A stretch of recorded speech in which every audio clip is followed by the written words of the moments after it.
بسم الله الرحمن الرحيم الحمد لله والصلاة والسلام على رسول الله.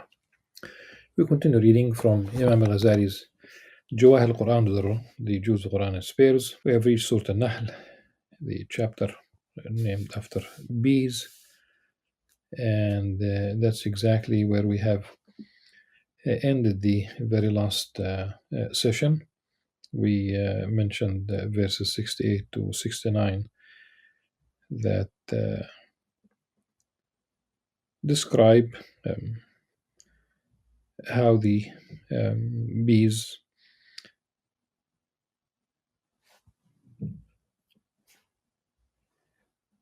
visit all flower or basically fruits, but basically the flowers of these fruits, ultimately making honey for us.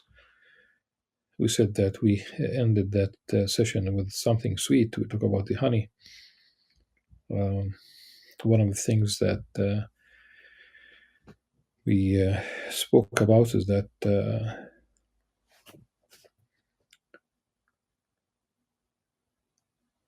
the very tiny insect, the bee, lives a very short period, like a couple of weeks, and working day and night. After more than 1 million to 2 million trips, they create a kilogram of like a little bit more than 2 pounds, 2.2 pounds of honey, and you just take it, you just consume it. And we spoke about the necessity that we should really always have a sustainable approach when we deal with our food, and always looking at the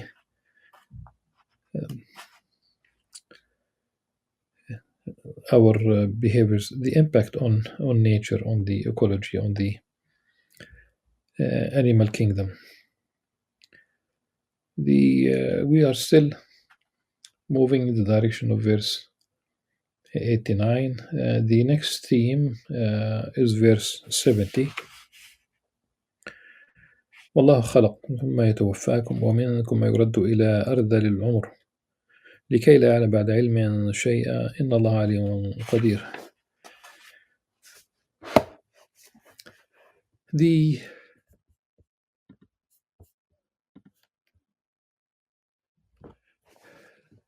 Allah subhanahu wa ta'ala created you and then causes you to die, and some of you are left to reach the most feeble stage of life, so that they may know nothing after having known much. Indeed, Allah is all-knowing, most capable.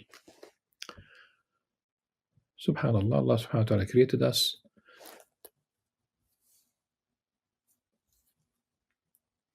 What do we know at the moment of birth? Just before birth, so that to make sure. And then what happens next?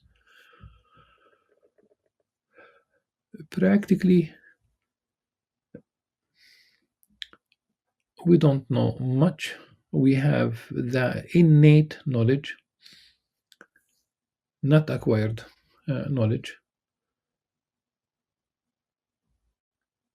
The moment of birth, maybe even earlier. This is why some people would read to their children while they're still in the womb. But we know very well that there is innate knowledge. For example, no one is going to teach you how to breastfeed. Otherwise, you would die of hunger. That's innate by nature. It's in your fitra, it's in your natural disposition. It is not learned behavior.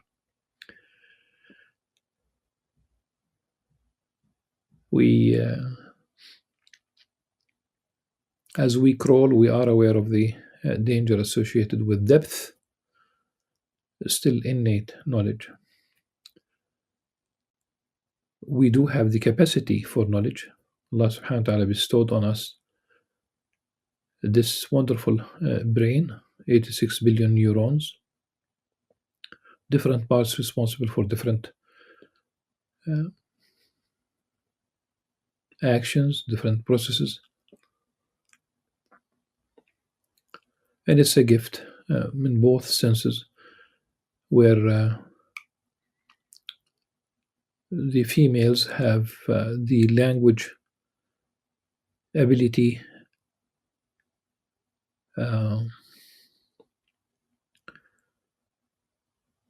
being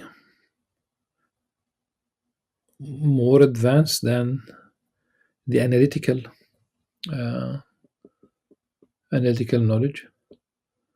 The other way is with men; they are bestowed with analytical knowledge more than language. So if you talk about twins, a boy and a girl, most probably she was going to be more eloquent than the boy, than their brother early on. So girls do speak earlier. They listen at the same time, and this is one of the things when you are born, you you don't know much, but you start acquiring. You acquire knowledge. Hearing comes before sight. Your sight needs some time to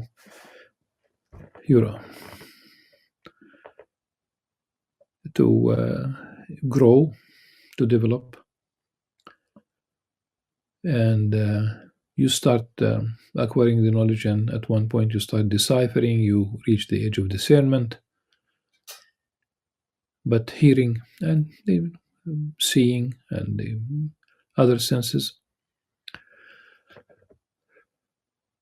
So the knowledge, if we are going to map the knowledge, we have that which is innate. We have acquired knowledge, kasb. We have knowledge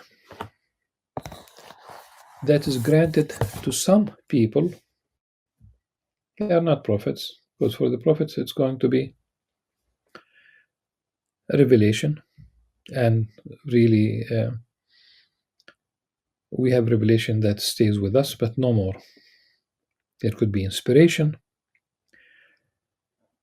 But one other aspect, possibility, as in Surah Al-Kahf, the cave, in this Surah of Sayyidina Musa alayhi salam, he was seeking a knowledgeable man that Allah subhanahu wa ta'ala bestowed special knowledge on this person. Usually we talk about Al-Khidr. فوجد عبدا من عبادنا آتيناه رحمة من عندنا وعلمناه من لدنا علما. So this is why they call it even علم لدني.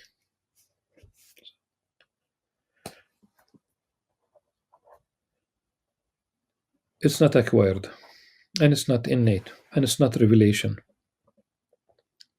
They are not prophets. These are like friends of Allah subhanahu wa ta'ala. And it's possible to have insight, it's possible to have, but still, you reach an age where you are at your best in terms of rational, logical thinking. And then at one point, this ability starts to slowly being diminished, until one day you reach that age, as is described here in the verse. You reach a feeble stage in your life, where at that stage you do not know much. You don't know anything ultimately. After having known much. This is why when knowledge is ascribed to a human being, it's relative, it's temporary. Knowledge attributed to Allah subhanahu wa ta'ala, it's absolute. Even when we talk about ilm, in Arabic we differentiate between ilm and ma'rifah. Ma'rifah could be ascribed to human beings, because it's always after a stage of ignorance, not knowing.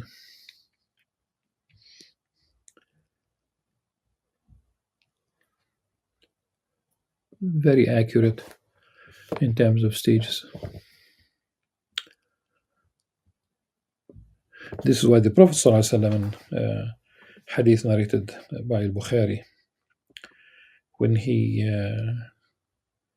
explained this particular verse, verse 70 of Surah Nahl. The Prophet ﷺ, so Al-Bukhari mentioned the hadith of Anas bin Malik that the Prophet ﷺ used to ask Allah subhanahu wa ta'ala in a supplication to seek refuge in Allah subhanahu wa ta'ala. أعوذ بك من البخل والكسل والهرم وأرذل العمر وعذاب القبر وفتنة الدجال وفتنة المحيا والممات. He sought refuge in Allah subhanahu wa ta'ala from stinginess and laziness, and the two relevant issues to our discussion here is والهرم وأرذل العمر, becoming that old and the worst, feeble, the worst of age, and the punishment of the grave, and the trial of the Dajjal, the Antichrist, the false Christ, and the trial, Fitnat al-Dajjal. It's the trial, it's the temptation, it's Fitnat al-Mahya wal-Mat, and the trial of life and death. Because Satan would not leave you, would not leave us. He pledged before Allah subhanahu wa ta'ala, لَأَقُدَنَّ لَهُمْ صِرَاطَكَ الْمُسْتَقِيمَ. There's Satan will not leave you until you die. Satan continues. Satan has hopes that you will, even in the last minute, you would change course.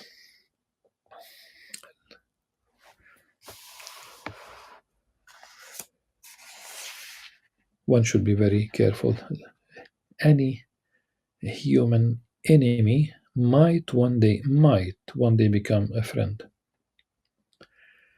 Sayyidina Khalid bin Walid, the great Muslim military general, one of the three greatest military generals in the history of humanity, as mentioned by Professor Casagrande, I think from Austin, Texas. The other two, Alexander the Great, I forgot who's the third.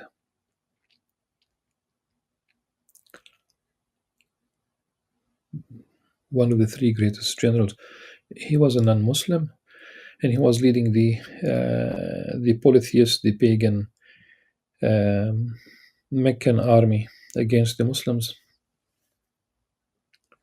And then he became Muslim, subhanAllah. So it's possible for human beings to become Muslim enemies, but not Satan.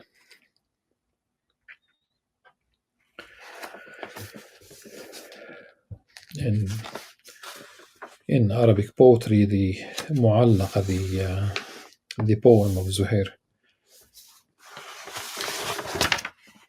The Mu'allaqa is these are poems that were hung on the walls of the Kaaba. Zuhair bin Abi Salama said in his poem, I will just read it for the sake of those who know Arabic, but I'll say something in English about the meaning. سئمت تكاليف الحياة ومن يعش 80 عاما لا أبا لك يسأم. رأيت منها خبط عشواء من تصب تمته ومن تخطئ يعمر فيهرم. The first verse of he said that he was fed up with the chores of this life, and whoever lives and reaches 80 years, he gets bored. He gets fed up. I have seen the death hitting people. He says خبط عشواء, like randomly hitting people. Whoever is hit will die, and whoever and if they miss, a person, this person gets old, and as such, فيهرم basically all the ailments and will hit this person. So either you'll be hit by death or you'll be hit by old age. Of course, خبط عشواء, it's never the case. There's no chaos. There is no chance. There's everything by design in this universe and in our life.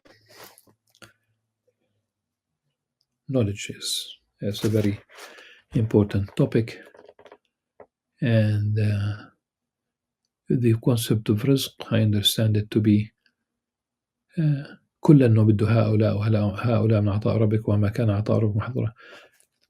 Muslim and non-Muslim will have sustenance. Muslim and non-Muslim will have gifts from Allah subhanahu wa ta'ala. Muslim and Muslim, they have it could be a trial, it could be a reward, it could be but ultimately I think that the rizq includes also your IQ, your the chance to study. So even if some people are not Muslim, like Einstein, Isaac Newton, Allah subhanahu wa ta'ala enabled Muslim and non-Muslim alike.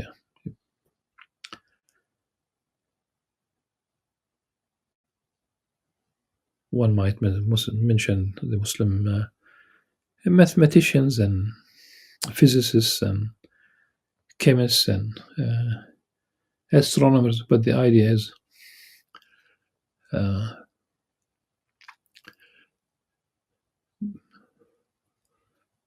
why Muslims lost the civilizational force, if you will. I think it's the lack of freedom and too many divisions, and I think it's only for the benefit of humanity that Muslims will unite, for their own good, but for the good of humanity, because many cultures, they have lost the way forward, where everything became permissible. Some of the verses that we have talked about earlier, that would call for the divine punishment. The only reason why there's no general divine punishment is it could be the animals, it could be the. But Allah subhanahu wa ta'ala is patient as giving there is a day of accounting, day of judgment, day of reckoning. If you think about all the things all the violations of divine law, rather than calling something by its name, people don't speak anymore in Western media about. Of course, you'll find someone who would still use the word fornication, but you talk about extramarital affair, and that will remove the religious aspect. Gambling, talk about games.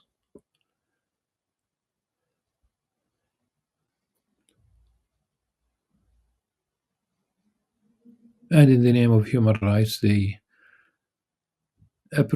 legalized gay marriages.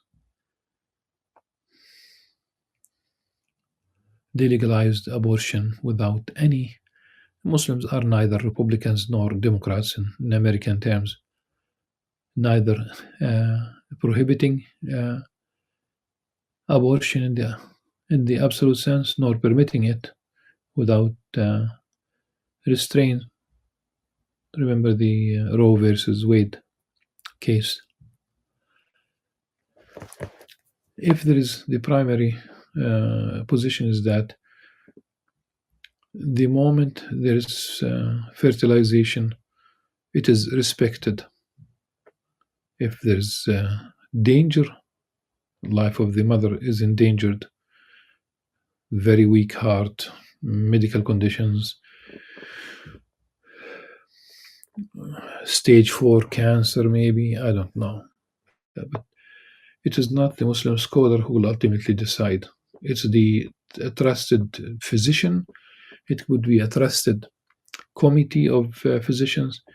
It could be, it could include even non-Muslim physicians. The issue is to be trustworthy when we talk about the